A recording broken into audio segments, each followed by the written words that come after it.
Hey everybody, Scott Horton here. Ever think maybe your group should hire me to give a speech? Well, maybe you should. I've got a few good ones to choose from, including how to end the war on terror, the case against war with Iran, central banking in war, Uncle Sam and the Arab Spring, the ongoing war on civil liberties, and of course, why everything in the world is Woodrow Wilson's fault. But I'm happy to talk about just about anything else you've ever heard me cover on the show as well. So check out youtube.com/Scott Horton Show for some examples, and email Scott at scotthorton.org for more details. See you there. All right, y'all, welcome back to the show. It's the show. I'm Scott Horton. This is my show, Scott Horton Show. The website is scotthorton.org. New and improved, brand new. Check out the new front page at scotthorton.org. Pulling together all the latest from all the different parts of the site, kind of a thing. And sure seems like an improvement to me. So stop by, check it out. scotthorton.org. All right, now our next guest on the show today is Robert Stinnett, American historian and World War II Navy vet. Author of Day of Deceit. And now, this is, I think, always a great point to really get into what happened there, is how you found out, or really how you decided that you wanted to know this story and ultimately write this book about the truth on the question of what FDR knew before the Pearl Harbor attack. Can you talk about that? Yes, like all Americans, and in fact, the people of the world, I believed the fact that the Japanese attack was a sneak attack on Pearl Harbor, and that it was planned to sneak up on the Pacific fleet, which was anchored at Pearl Harbor, and believed that until I read a book called At Dawn We Slept in 1982, and it had mentioned in that book that the U.S. Navy had an intercepting station or a monitor station that they were listening to the Japanese fleet, and all of the messages, these are radio messages issued by Radio Tokyo to the carrier fleet that attacked us at Pearl Harbor. And so I worked for the Oakland Tribune and suggested that for a story for the anniversary on December 7th, 1982. The editor agreed, and that's where I first learned and confirmed that we had a station manned by cryptographers that had broken the Japanese code and were listening and knew that the attack was coming. All right, now, from the very beginning, after the Pearl Harbor attack, people like John T. Flynn accused FDR of knowing about the attack and deliberately, more or less, turning a blind eye and allowing it to happen. And in your book, you actually put quite a bit into making the argument that not only was the code broken, but it had come to the attention of the necessary people, and that, in fact, the intelligence was being forwarded to the highest levels in Washington, D.C. Is that correct? Yeah, that is correct, Scott. President Roosevelt, in October 1940, this is 14 months before Pearl Harbor, and he adopted a Navy plan to entice Japan into attacking the fleet at Pearl Harbor. So he moved the fleet from the West Coast to Pearl Harbor in the spring of 1940. This angered the admiral in charge, and he protested and then had a meeting with the president in the Oval Office in October 1940, where the admiral got into a heated argument with the president and said that the Navy officers don't want to do this and don't have any confidence in your administration. Well, you don't talk to President Roosevelt that way. And the admiral was fired. But the president adopted the overt act of war plan, which was planned by the Navy on October 8th, 1940. That's the Arthur McCollum memo of how to provoke Japan into attacking us first. Exactly. Mm-hmm. But now, on the specific question of the broken military code, they've sort of said all along that, well, as you say, it wasn't until the early 1980s that it came to your attention that there was any information out there that they had actually broken any military codes at all. Only the diplomatic codes had been the official story up until that time. But how can you be certain that the codes that were being broken, that intelligence that was coming from those military codes wasn't just being thrown in the waste paper basket? Because that would be the argument of the court historians here, would be that, oh, well, Robert Stinnett imagines perfect information, but just because they had broken the code doesn't mean anyone was paying attention to it, doesn't mean that FDR or anyone in the cabinet would have known about it. Can you refute that? You're right. That you had to overcome that allegation. But the National Archives in Washington, D.C. have the Navy records. These were top secret records that were not released until I filed a Freedom of Information Act.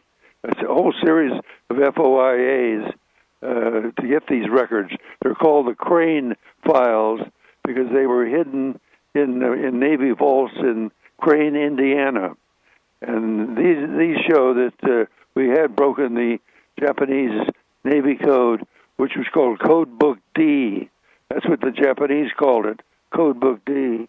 We called it RIP 80, Radio Intelligence Publication 80, or RIP 80. And these records are Navy records that were hidden and weren't available until I got these in 1995. Now, about that McCollum memo, we've talked before about how McCollum was a Navy intelligence officer, and how clearly this memo had gone up the chain of command.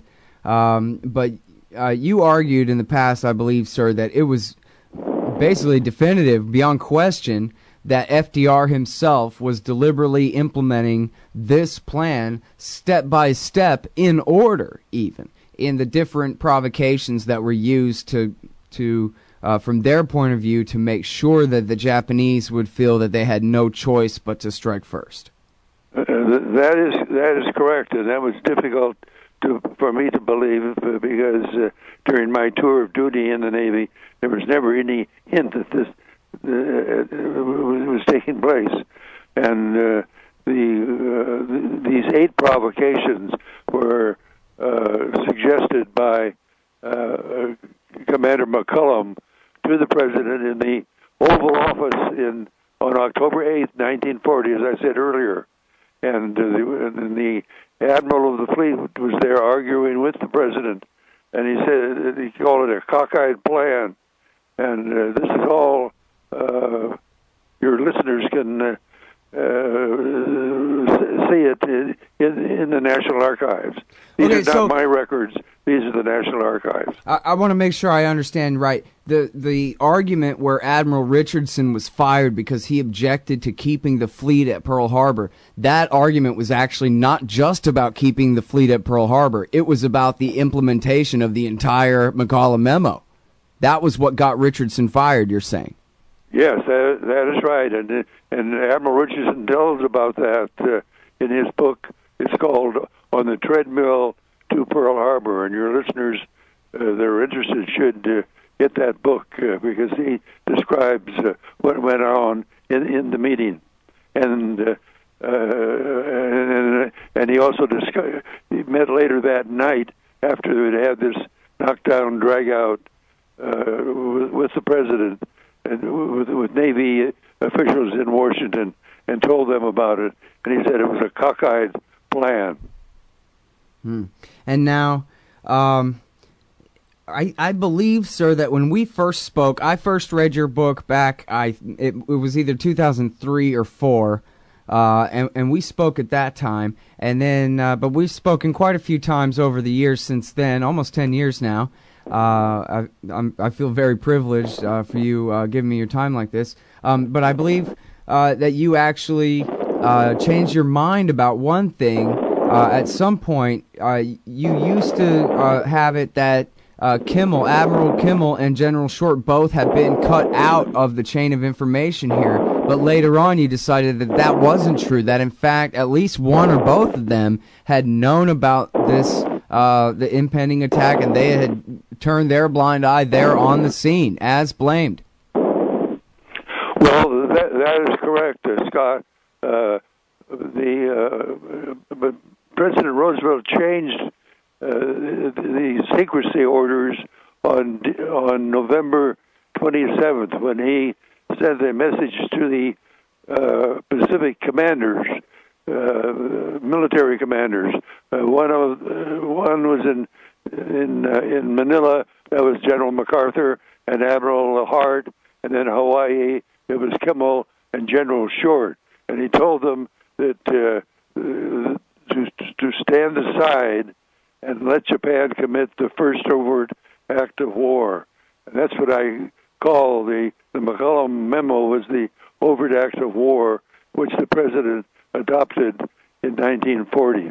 And because he issued that order on November 27th, resulted from our radio direction finders locating the Japanese fleet in the North Pacific, where they were breaking radio silence. Most authors say they did not break radio silence, that their radio transmitters were turned off and not able to use. But the records show that they were intercepted in the North Pacific. J. Edgar Hoover and the FBI had a spy there in, or had officers there who had noticed a Japanese spy there in Pearl Harbor, correct? Yes, that's right. There was a lone Japanese naval spy attached to the consulate, the Japanese consulate in Honolulu, and he was spying on the Pacific Fleet. And in October, he prepared a bomb plot messages and sent to Tokyo over RCA communications. And we were also intercepting these. These were in addition to that Code Book D. And he assigned positions in the various anchorages in Pearl Harbor where the battleships were, where cruisers and destroyers. And President Roosevelt found out about that and knew about that and did sort of try to get Admiral Kimmel and General Short to do something about that. But then that all was changed on November 27th when President Roosevelt told them to stand aside and let Japan commit the first overt act of war. Well, but what about Hoover? Why didn't Hoover have the FBI just nab the guy as soon as they found it? Well, yes, Edgar Hoover and his agents were following where the spy was going in the Hawaiian Islands, and but Hoover was also under the control of President Roosevelt, and he followed the orders that let Japan commit the first overt act. Right. And now that's also, that exact language is echoed in the Secretary of War's diaries as well, too, that we had to maneuver them into firing first. Yes, that's right. In Secretary of War, it was Henry Stimson, and in his diary he was talking about, on November 25th, he was talking with the president to figure out ways to maneuver Japan into position to attack us at Pearl Harbor.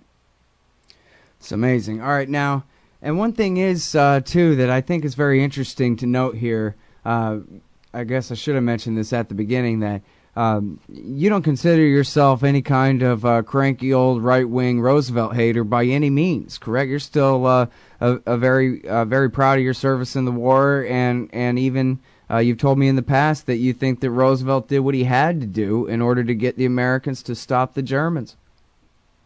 Well, that is true. I believe, Scott, that there were just Roosevelt had two options. One was to not Japanese attack and let Japan commit the first overt act, or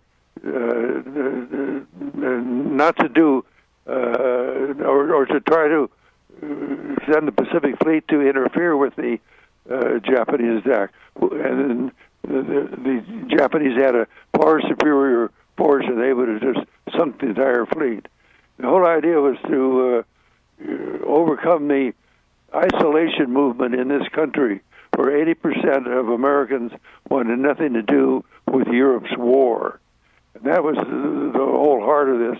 And that's where McCollum came up with this memo to overcome the opposition, because he felt that if Americans could be convinced that it was a sneak attack, they would wholeheartedly support the war effort and then go after Germany, which was the real villain in this in World War II, because they had the ability for building armaments and so forth.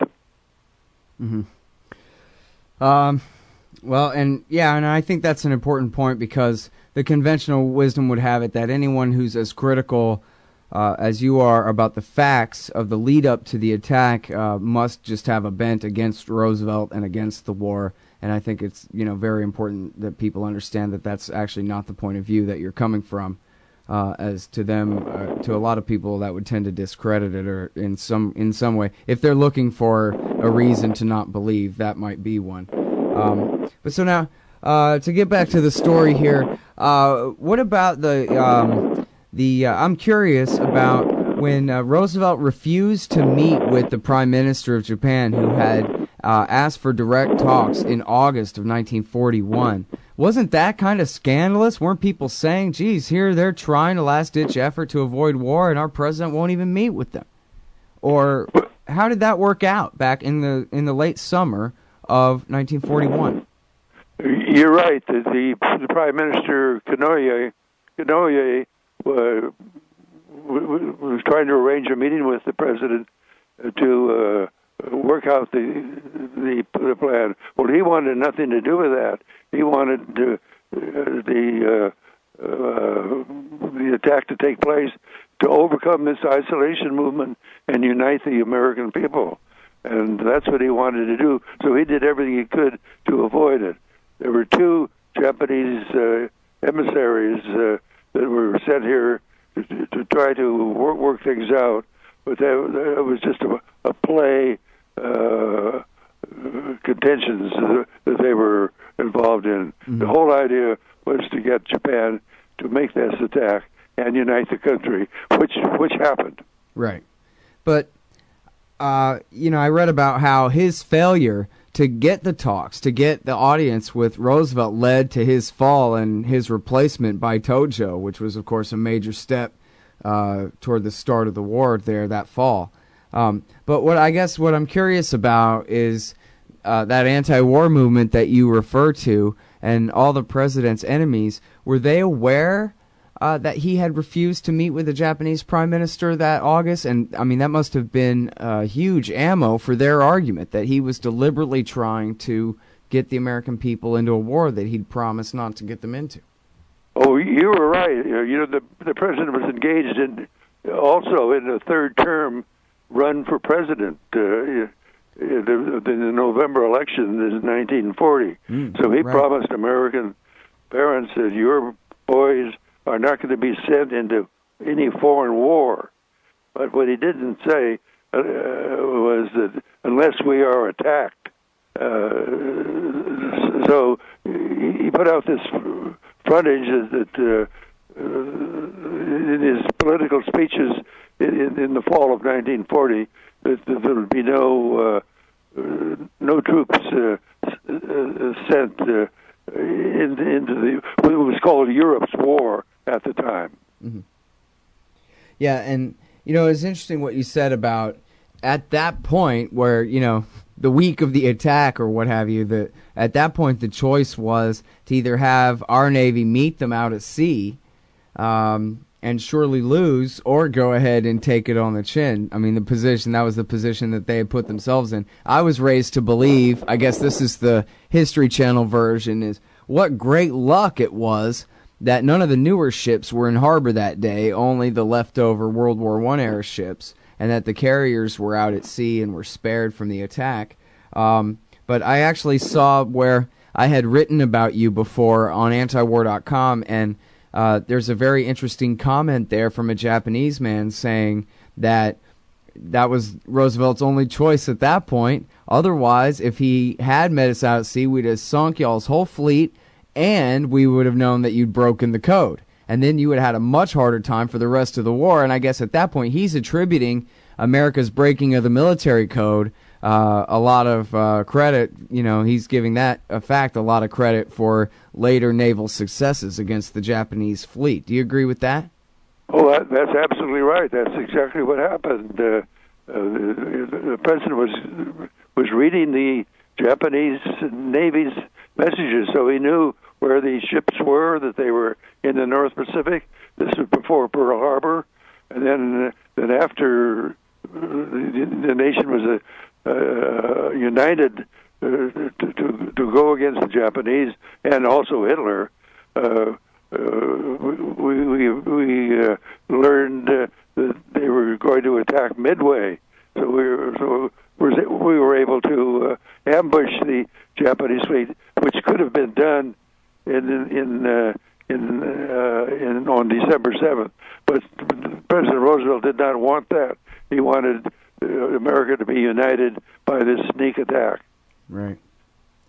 Well, it's such an amazing story, and you have to admit it's ironic, even if you favor it. And after all, the Imperial Japanese and the German Nazis were couple of the worst regimes that have ever existed in the history of humanity. So there's not much arguing that point. But even if you're for this setup by the president, you got to admit it's kind of ironic that he's got to commit this worst act of treason ever in order to get the people to do the right thing and go fight the Nazis, right? Well, that's right, but it was an old. It goes back to the time of Plato, and before Christ. Plato writes about it in his discourse called the Republic, where you get your enemies or other tribes to attack you, and then you can unite your own forces to go against other tribes. So it's one of the oldest ruses in military history. Oh, I didn't realize that's in the Republic. I've read that. Why didn't I notice that? Well, I'll have to go back now and look. There's a whole book published by Harvard University about that. Let's see, her name is Cecilia Bok, B-O-K. She was the wife of the president of Harvard. So it's a great book to read. Isn't that interesting? Plato and the provocation. That's what the Russians call it, a provocation. Yes, that's right. Very interesting. All right, now, can I ask you real quick? It's a kind of a minor point, but there was a historian, you may not remember, it's been a few years now, but there was a historian that wrote into antiwar.com saying, no, it's all about JN25. And this and that factoid about JN25, and you dismissed that completely, the way I recall, and said, no, again, as you mentioned earlier in the interview, it's all about Code Book D, Table 7. But can you explain the discrepancy there, why it is that this historian would cling to this JN25 when, as you say, that's old information? Well, the U.S. Navy designated... put this phony designator called JN25 for the Japanese Code Book D, and it was to hide the fact that we had broken it in 1941. And they claimed that we had broken JN25. It wasn't until after the war, or, after the Pearl Harbor attack. Mm-hmm. But we had broken it prior to that, but they just put this phony name JN25. I got it. It's the old cover story. Most people believe that. Most historians. Well, there was nothing at the time to show that it was not true. Right. All right. That's Robert Stinnett, author of Day of Deceit. Thank you so much for your time, sir. Appreciate it. Bye. Hey, y'all, Scott here for MyHeroesThink.com. They sell beautiful 7-inch busts of libertarian heroes Ludwig von Mises, Murray Rothbard, Ron Paul, and Harry Browne. I've got the Harry Browne one on the bookshelf now. Makes me smile every time it catches my eye. These finely crafted statues from MyHeroesThink.com make excellent decorations for your desktop at work, bookends for your shelves, or gifts for that special individualist in your life. They're also all available in colors now, too. Of course, gold, silver, or bronze. Coming soon, Hayek, Hazlitt, Carlin. Use promo code Scott Horton and save $5 at MyHeroesThink.com.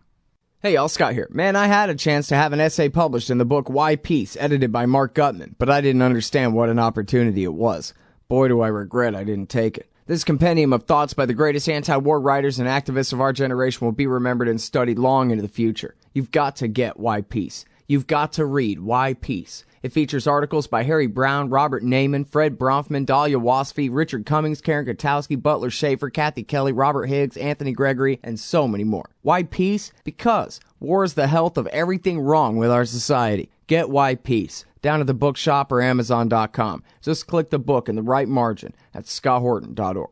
Hey, y'all, Scott here, hawking stickers for the back of your truck. They've got some great ones at libertystickers.com. Get your son killed, Jeb Bush 2016. FDR, no longer the worst president in American history. The National Security Agency, blackmailing your congressman since 1952. And USA, sometimes we back Al-Qaeda, sometimes we don't. And there's over 1,000 other great ones on the wars, police, state, elections, the Federal Reserve, and more at libertystickers.com. They'll take care of all your custom printing for your band or your business at thebumpersticker.com. libertystickers.com. Everyone else's stickers suck. Hey, all, Scott Horton here for The Future Freedom, the monthly journal of the Future Freedom Foundation. As you may already be aware, Jacob Hornberger, Sheldon Richman, and James Bovard are awesome. They're also in every issue of The Future Freedom, and they're joined by others of the best of the libertarian movement. People like Anthony Gregory, Wendy McElroy, Lawrence Vance, Joe Stromberg, and many more. Even me. Sign up for The Future Freedom at fff.org/subscribe. It's just $25 a year for the print edition, $15 to read it online. That's The Future Freedom, edited by Sheldon Richman at fff.org/subscribe. And tell them you heard it here. Hey, all, Scott Horton here to tell you about this great new project, Listen and Think Audio at listenandthink.com. They've got 2 new audiobooks read by the deepest voice in libertarianism, the great historian Jeff Riggenbach. Our Last Hope, Rediscovering the Lost Path to Liberty by Michael Maharrey of the 10th Amendment Center is available now. And Beyond Democracy, co-authored by Frank Karsten of the Mises Institute Netherlands and journalist Carl Beckman, will be released this month. And they're only just getting started. So check out listenandthink.com. You may be able to get your first audiobook absolutely free. That's Listen and Think Audio at listenandthink.com.